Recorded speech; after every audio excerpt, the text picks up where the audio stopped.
Welcome to the channel students. तो आज हम इस वीडियो में एक्सप्लेन करने वाले हैं some important examples of the electrolysis. ठीक है, तो जिसमें कि हमारी सबसे पहली एग्जांपल रहेगी electrolysis of the aqueous NaCl। तो हम aqueous solution of the sodium chloride की यहाँ पर इलेक्ट्रोलाइसिस करवाएंगे और उससे ऑब्जर्व करेंगे कि कौन कौन से प्रोडक्ट्स फॉर्म होते हैं। ठीक है, तो हम सबसे पहले यहाँ पर क्या चेक करेंगे कि हमारे सोल्यूशन में कौन कौन से आयंस रहेंगे। तो देखिए एक्वस है, तो एक्वस मतलब कि इसमें हमने वाटर ऐड किया होगा। तो वाटर ऐड किया है तो सबसे पहले H पॉजिटिव होगा एंड हाइड्रोक्सल आयन होगा। फिर यहाँ पर NaCl के आयंस बनेंगे, that is the sodium positive and the chloride ion. तो ये हमारे पास 4 जो आयंस होंगे, 4 आयंस रहेंगे यहाँ पर। अब हम देखते हैं कि हमारे कैथोड पर क्या रिएक्शन बने। ठीक है, अब देखिए क्या होता है कि at the cathode cations will discharge. ठीक है ना, तो जो हमारे पास हैं cations that are H positive and the sodium positive, तो ये दोनों हैं, ये है कटायंस। तो इनमें से अगर हम हाइड्रोजन की बात करें तो इसके लिए स्टैंडर्ड रिडक्शन पोटेंशियल की वैल्यू होती है 0। ठीक है, और अगर हम बात करते हैं सोडियम के लिए, तो सोडियम के लिए स्टैंडर्ड रिडक्शन पोटेंशियल की वैल्यू काफ़ी होती है लो, दैट इज़ दी -2.71 वोल्ट। तो हमने क्या रीड किया है कि वो वाला कटायन जाकर रिड्यूस होगा जिसकी ई नोड वैल्यू हाई होगी। तो H की हाई है, बहुत ज़्यादा हाई है, तो इसका मतलब हाइड्रोजन जाएगा और डिस्चार्ज हो जाएगा। So therefore at the cathode hydrogen positive ions gets discharged and takes up electrons and produces the hydrogen gas. ठीक है, तो हमने रिएक्शन को बैलेंस किया है, इसलिए मैंने यहाँ पर लगा दिया है 1/2। ठीक है, तो अगर हम कैथोड की ओवरऑल रिएक्शन को बनाना चाहें तो ओवरऑल रिएक्शन यहाँ पर क्या बन सकती है। ठीक है, सिंपल है। अब देखिए H पॉजिटिव आया होगा फ्रॉम दी वाटर। ठीक है, तो इसका मतलब अगर हम यहाँ पर OH आयंस को ऐड कर दें तो OH आयन यहाँ पर भी ऐड करें और यहाँ पर भी ऐड हो जाएगा। सो यहाँ पर ऐड होकर H2O बन गया। So this becomes the H2O plus electron, it will gives us the 1/2 hydrogen and plus the hydroxyl ion. ठीक है, तो ये बन जाएगी हमारे पास overall reaction at the cathode. बाकी इंपॉर्टेंट ये वाली हमारी ज़्यादा इंपॉर्टेंट रहेगी रिएक्शन, आप लोग ओवरऑल भी बना सकते हैं, नो प्रॉब्लम।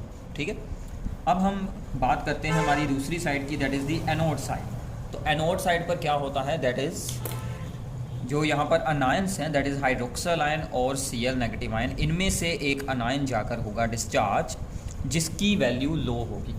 अब देखिए कि OH की ऑक्सीडेशन होना मतलब कि वाटर की ऑक्सीडेशन होना होता है। ठीक है, तो इसको मैं ऐसे लिखूँगा, वाटर की ऑक्सीडेशन होने के लिए जो ई नोड वैल्यू होती है, यानी कि इसकी जो रिडक्शन पोटेंशियल की वैल्यू है, दैट इज़ दी 1.23 वोल्ट।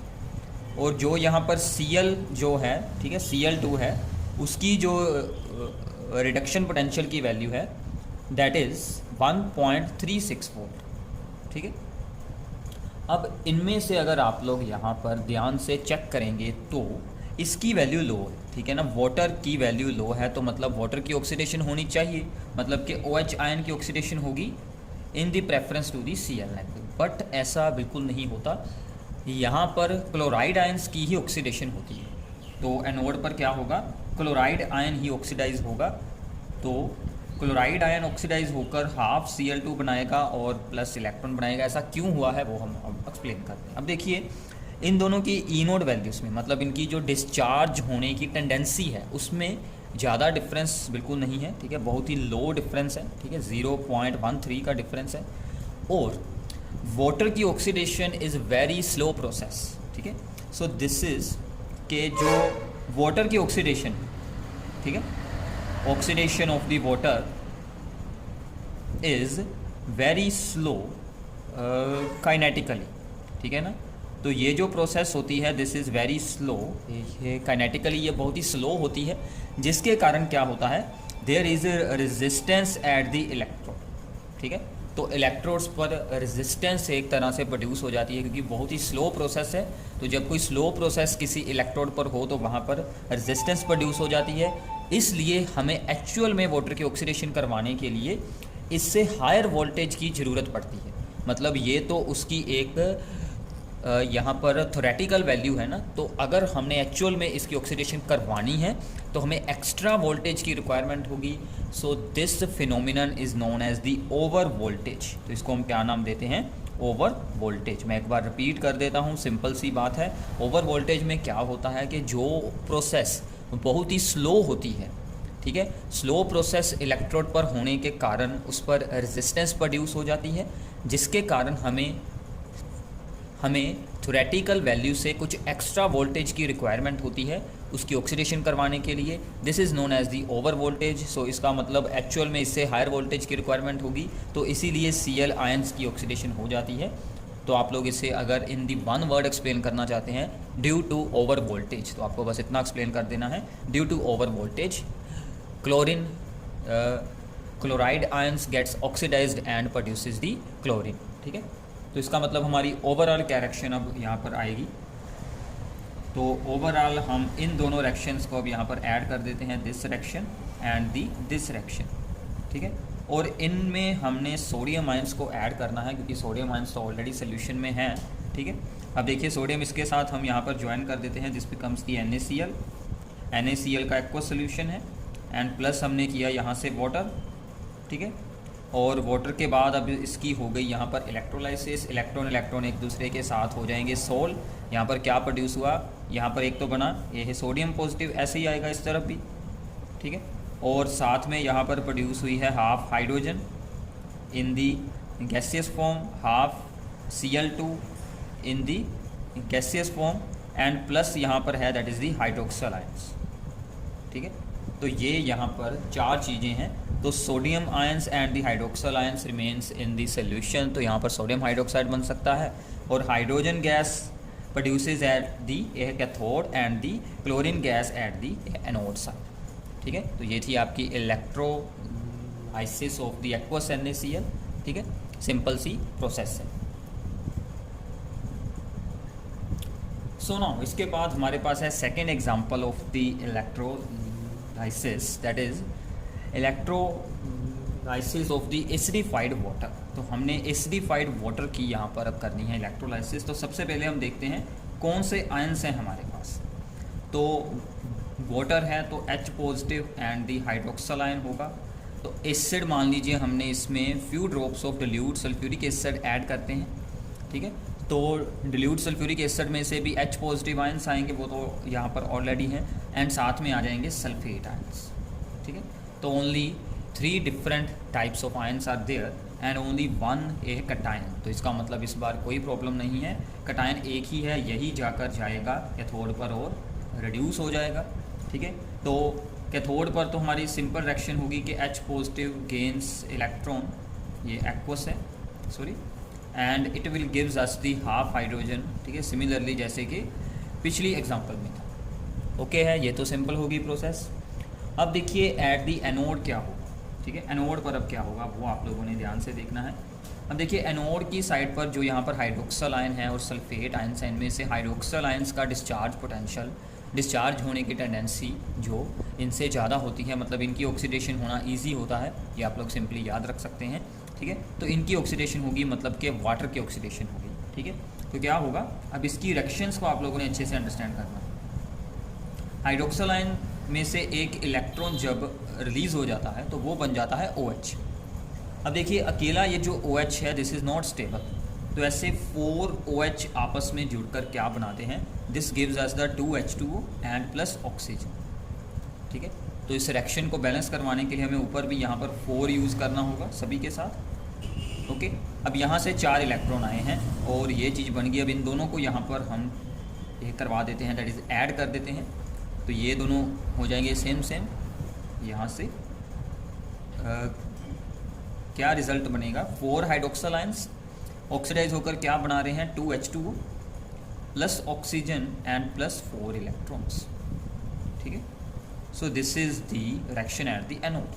अब देखिए इसको आगे अगर हम और सोल्व करना चाहें तो इसमें क्या बन सकता है। ठीक है, सिंपल है, वो भी आप लोग आगे इसको और बना सकते हैं। अब देखिए इसमें आगे क्या होगा कि ये जो हाइड्रोक्सल आयंस ये आए हैं फ्रॉम दी वाटर। ठीक है ना, तो इसके साथ H पॉजिटिव होंगे, तो अगर हम बोथ साइड्स पर H पॉजिटिव आयंस को ऐड करवा दें, ठीक है, तो जो मैं यहाँ पर सोल्विंग के स्टेप्स आपको बताऊंगा वो आप लोग स्किप भी कर सकते हैं, आप लोग डायरेक्टली आंसर्स भी वहाँ पर एक्सप्लेन कर सकते हैं एग्ज़ाम में, नो प्रॉब्लम, ठीक है। तो ये मैं सिर्फ आपको सोल्विंग करनी सिखा रहा हूँ ताकि आप लोगों को रिएक्शंस की अंडरस्टैंडिंग हो जाए कि आखिर ये रिएक्शंस यहाँ पर कैसे सोल्व होकर आ रही हैं। तो हमने बोथ साइड्स पर H पॉजिटिव को ऐड किया है क्योंकि जो हमारे हाइड्रोक्सिल आयन है वो हमारे H2O से आते हैं, तो हम यहाँ पर H2O बना देंगे, ठीक है। तो ये बन गया 2H2O, ऑक्सीजन एंड 4 इलेक्ट्रॉन, ये सब कुछ ऐसे ही रहेगा। अब ये दोनों को ऐड करेंगे तो क्या बन जाएगा, दिस बिकम्स दी 4H2O, और दूसरी साइड पर है 4H positive plus 2H2O plus oxygen and plus 4 electrons, ठीक है। अब देखिए कि जैसे हमारी सिंपल इक्वेशन से सॉल्व होती हैं, इस तरफ है 2H2O, इस तरफ है 4H2O, तो ये 2H2O इस तरफ आकर हो जाएंगे सब्ट्रैक्ट, सो यहाँ पर क्या बच जाएंगे, only 2H2। So 2H2O gives us the 4H positive plus oxygen and plus 4 electron. तो ये रिएक्शन अच्छे से याद कर लें, अगर आपको बाकी सब कुछ भूल जाता है तो आप डायरेक्टली इसको भी एक्सप्लेन कर सकते हैं। ये क्या है कि वाटर ऑक्सीडाइज होकर क्या बनाएगा, ऑक्सीजन गैस एंड 4 इलेक्ट्रॉन्स अपने रिलीज़ कर देगा। ये 4 इलेक्ट्रॉन यहाँ पर गेन होंगे, अगर हम इस रिएक्शन को 4 के साथ मल्टीप्लाई करवा दें तो ये हमारी ओवरऑल जो है वो प्रोसेस यहाँ पर हो जाएगी, बैलेंस हो जाएगी, ठीक है। तो ये हमारी ओवरऑल प्रोसेस यहाँ पर अब हो चुकी है बैलेंस। अब चाहे तो आप इन दोनों रिएक्शंस को भी ऐड करवा सकते हैं। अगर हम इन दोनों को यहाँ पर ऐड करवाएं तो हमें क्या मिल जाएगा, 2H2O gives us the 2 that is hydrogen gas molecules and plus oxygen molecule, ठीक है। तो मैं इन दोनों रिएक्शंस को यहाँ पर ऐड कर रहा हूँ, ठीक है। इतना पहले अंडरस्टैंड हो गया है। अब देखिए यहाँ पर बेसिकली एक ये रिएक्शन इंपॉर्टेंट है एट दी एनोड, और एक ये रिएक्शन इंपॉर्टेंट है। ये तो आपको जहाँ पर भी आए कि वाटर की ऑक्सीडेशन कर दो तो आपने डायरेक्टली ये रिएक्शन बता देनी है, तो ये तो सिंपल थी। अब इन दोनों को हम यहाँ पर ऐड कर देते हैं। सो 4H पॉजिटिव है दोनों साइड पर, ये दोनों कैंसिल हो जाएंगे, 4 इलेक्ट्रॉन्स कैंसिल हो जाएंगे, तो क्या बचेगा, 2H2O। मैं यहाँ पर आंसर लिख रहा हूँ, 2H2O विल गिव्स अस, यहाँ पर ये दोनों कैंसिल हो गए, ऑक्सीजन, और यहाँ पर बची 2 हाइड्रोजन एंड प्लस ऑक्सीजन। तो मतलब क्या हुआ कि वाटर की अगर हम करवाते हैं इलेक्ट्रोलाइसिस तो हमें क्या मिलता है कि कैथोड पर हाइड्रोजन गैस एंड एनोड पर ऑक्सीजन गैस। एग्जाम में ये भी बहुत बार पूछा जाता है कि एनोड पर क्या बनेगा, कैथोड पर क्या बनेगा, ठीक है। तो ये ओवरऑल रिएक्शन कितनी सिंपल है, ठीक है, याद रखनी भी बहुत ही ईजी है, बट क्या क्या हुआ है उसके अंदर वो आप लोगों ने अच्छे से एक्सप्लेन करना है, ठीक है। तो ये थी हमारी second example of the electrolysis, okay है, क्लियर, ठीक है। अब हम करते हैं थर्ड एग्जाम्पल। सो नाउ हमारी थर्ड एग्जाम्पल है यहाँ पर electrolysis of the aqueous copper sulphate, ठीक है। तो इसमें हमारे 2 केसेस आएंगे अलग से। सबसे पहले यूजिंग द प्लेटिनम इलेक्ट्रोड्स, अगर हम यूज़ करते हैं प्लेटिनम इलेक्ट्रोड्स जो कि इनर्ट होती हैं, रिएक्शन में खुद इनका कोई भी यूज़ बिल्कुल नहीं होगा, ये जस्ट इलेक्ट्रॉन्स को वहाँ से फ्लो करवाएंगी। तो कौन कौन से आयंस रहेंगे, एक्वस सोल्यूशन है तो H positive, then OH negative, copper sulphate से आएंगे Cu2 positive and the sulphate ion, ठीक है। तो ये सभी हमारे पास आयंस रहेंगे 4। अब देखिए कि 2 हैं यहाँ पर ये कैटायंस, तो एट दी कैथोड क्या होगा। अब इस बार देखिए कि ई नोड वैल्यू ऑफ H वाली तो हमें याद है, दैट इज़ दी 0 होती है, ठीक है। और जो ई node value of the Cu2 positive होती है, Cu2 positive Cu, that is the 0.34, तो जिसकी हायर है वही जाकर रिड्यूस होगा। तो इसका मतलब इस बार कौन रिड्यूस होगा, इस बार कॉपर 2 पॉजिटिव आयंस जो हैं एक्वस सोल्यूशन में से 2 इलेक्ट्रॉन गेन कर रिड्यूस होंगे और कॉपर हो जाएगा इलेक्ट्रोड पर डिपॉजिट, ठीक है। तो कॉपर हमारा डिपॉजिट होना शुरू हो जाएगा एट द इलेक्ट्रोड, मतलब ये सॉलिड बनना शुरू हो जाएगा। एक साइड हो गई। अब दूसरी साइड एनोड पर देखते हैं। एनोड पर तो हम ऑलरेडी रीड कर चुके हैं कि सल्फेट और OH में से तो OH जाता है, हमने अभी एक्सप्लेन की है वाटर की यहाँ पर इलेक्ट्रोलाइसिस। इसका मतलब हाइड्रोक्सिल आयंस की यहाँ पर ऑक्सीडेशन होगी। तो इसकी जो ओवरऑल रिएक्शन है, मैंने आपको इससे जो पिछली एग्जांपल में ही बताया था कि OH की ऑक्सीडेशन मतलब वाटर की ऑक्सीडेशन, तो उसकी ओवरऑल रिएक्शन जो हमने एंड में बनाई थी वो क्या थी कि 2H2O will oxidise to give 4H positive plus oxygen gas plus 4 electrons, ठीक है। तो एक साइड पर ये रिएक्शन होगी, एक साइड पर ये होगी, तो आप ऐसे डायरेक्टली आंसर बता सकते हैं, नो प्रॉब्लम। सबसे इम्पोर्टेंट बात क्या है, कि एनोड पर क्या बना है, ऑक्सीजन गैस, कैथोड पर क्या बना है, कॉपर सॉलिड फॉर्म में डिपॉजिट हुआ है। ये रिजल्ट्स आपसे एग्ज़ाम में पूछे जाते हैं, ठीक है। अब देखिए अगर इसमें हम यूज़ कर लेते हैं कॉपर की ही इलेक्ट्रोड्स, ठीक है, यूजिंग दी कॉपर इलेक्ट्रोड्स, तो क्या चेंज आएगा। कॉपर इलेक्ट्रोड्स अगर हम यूज़ करते हैं तो देखिए कैथोड पर तो सेम रिएक्शन होगी, ठीक है, कैथोड पर सेम चलेगा कि Cu2 पॉजिटिव एक्वस हैं, वो 2 इलेक्ट्रॉन गेन करेंगे और कॉपर सॉलिड फॉर्म में डिपॉजिट होता रहेगा, ठीक है। अगर हम एनोड की बात करें, अब एनोड पर कोई आयन इनमें से आकर ऑक्सीडाइज होने की बजाय कॉपर की रोड जो है, कॉपर की इलेक्ट्रोड जो है वो खुद ही ऑक्सीडाइज होना शुरू हो जाएगी। मतलब कि कॉपर खुद ही अपने 2 इलेक्ट्रॉन यहाँ पर रिलीज़ कर कॉपर 2 पॉजिटिव आयंस बनाना शुरू कर देगा। ये बहुत ही इंपॉर्टेंट बात है, ठीक है, कि अगर हमने इलेक्ट्रोड्स यूज़ कर ली हैं कॉपर की, तो एक तरफ एनोड से क्या होगा कि Cu2 पॉजिटिव आयंस सोल्यूशन में आएंगे, मतलब जो रोड है ना, इलेक्ट्रोड है, वो डिज़ोल्व होनी शुरू हो जाएगी, ठीक है, और दूसरी तरफ जाकर वो आयंस जो हैं वो डिपॉजिट होते हैं। इसको हम यूज़ करते हैं in the refining of the copper metal, ठीक है। तो आप लोग रिफाइनिंग इसके साथ बहुत अच्छे से की जा सकती है, कॉपर की, सिल्वर में भी सेम केस होता है। तो ऐसे ही आप लोग सिमिलरली एग्जांपल सोल्व कर देखें सिल्वर आइट्रेट की, ठीक है, सेम टू सेम यही सब कुछ आप लोगों ने उसमें भी एक्सप्लेन करना है, ठीक है, डिट्टो सब कुछ हो जाएगा। तो ये example and the copper sulphate की एग्जांपल, ये दोनों सिमिलर हैं, ओके है। सिंपल काम था इसमें तो, ठीक है, छोटी छोटी रिएक्शंस हैं, बनाएं, अंडरस्टैंड करें, सोचें अच्छे से क्या होता है। ये सब कुछ अप्लाइड है, मैंने आपको इससे पहले भी बताया था कि ये बहुत ही इंटरेस्टिंग चैप्टर है, सब कुछ अप्लाई होने वाली चीज़ें हैं, ठीक है। तो आप लोग इन्हें एक्सपेरिमेंटली भी ज़रूर एक बार परफॉर्म कर भी आप लोग देख सकते हैं, अगर आपके पास ऑपरेटर्स अवेलेबल होगा स्कूल में तो, ठीक है। तो आगे चलते हैं, इसकी 4th एग्जांपल करते हैं। So now 4th one is the electrolysis of the sulphuric acid.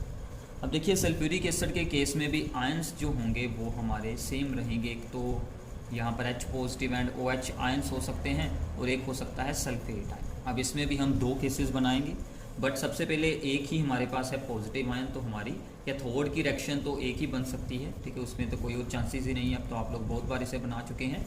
H positive आएगा, इलेक्ट्रॉन गेन करेगा और यहाँ पर हाफ हाइड्रोजन गैस बना लेगा, सिंपल है, ठीक है। अब देखिए एनोड साइड पर हमारे पास एनोड पर 2 ऑप्शन है। एक तो है अगर हम यूज़ कर रहे हैं डिल्यूट सोल्यूशन, ठीक है, फॉर दी डिल्यूट सोल्यूशन।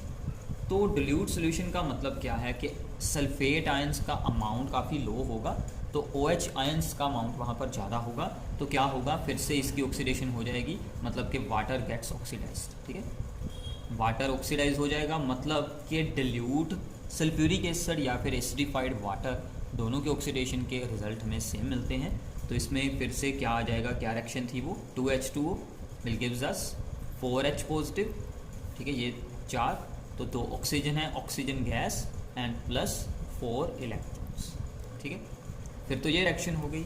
अगर हमने यूज़ कर लिया यहाँ पर कंसनट्रेटेड सोल्यूशन, तो क्या होगा, तो फिर सल्फेट आयंस जाकर ऑक्सीडाइज होंगे।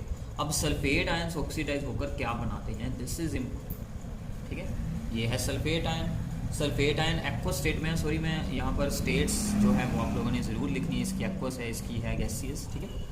तो सल्फेट आयन ऑक्सीडाइज होकर बनाएगा that is the S2O8 2 negative ion, ठीक है। तो यहाँ पर बन जाएगा पर ऑक्सो डाई सल्फ्यूरिक एसिड का एक सोल्यूशन, ठीक है। तो प्लस इसमें से 2 इलेक्ट्रॉन्स रिलीज होंगे, इसको बैलेंस करवाने के लिए यहाँ पर 2 लगा देते हैं। तो इससे क्या होगा, ये बाद में हाइड्रोजन के साथ जुड़कर H2S2O8 दैट इज़ दी पर ऑक्सो डाई सल्फ्यूरिक एसिड का सोल्यूशन बना लेंगे, ठीक है, डाई सल्फ्यूरिक एसिड सोल्यूशन यहाँ पर बन जाएगा, ठीक है। तो ऐसे इसकी ऑक्सीडेशन होगी, ठीक है। अगर हम यहाँ पर यूज़ कर लेते हैं कॉन्सनट्रेटेड सल्फ्यूरिक एसिड, ठीक है, तो ये बात अब आप लोगों ने अच्छे से याद रखनी है। हमने 4 एग्जांपल्स की हैं और एक मैंने आपको बताई थी AgNO3 की एग्जांपल, सिमिलरली कॉपर सल्फेट जैसे होनी है। तो ये टोटल आप लोगों ने 5 examples that is for the products of the electrolysis को खुद सोल्व कर ज़रूर देखना है। अगर इनमें आपको कोई भी प्रॉब्लम होती है, डाउट है, आप लोग नीचे कमेंट्स में हमसे पूछ सकते हैं। चैनल को सब्सक्राइब ज़रूर करना है और इस वीडियो को अपने सभी फ्रेंड्स के साथ शेयर करें। Thanks for watching the video and नीचे डिस्क्रिप्शन बॉक्स में आपको बाकी की सभी वीडियोज़ के लिंक्स मिल जाएंगे। Thank you.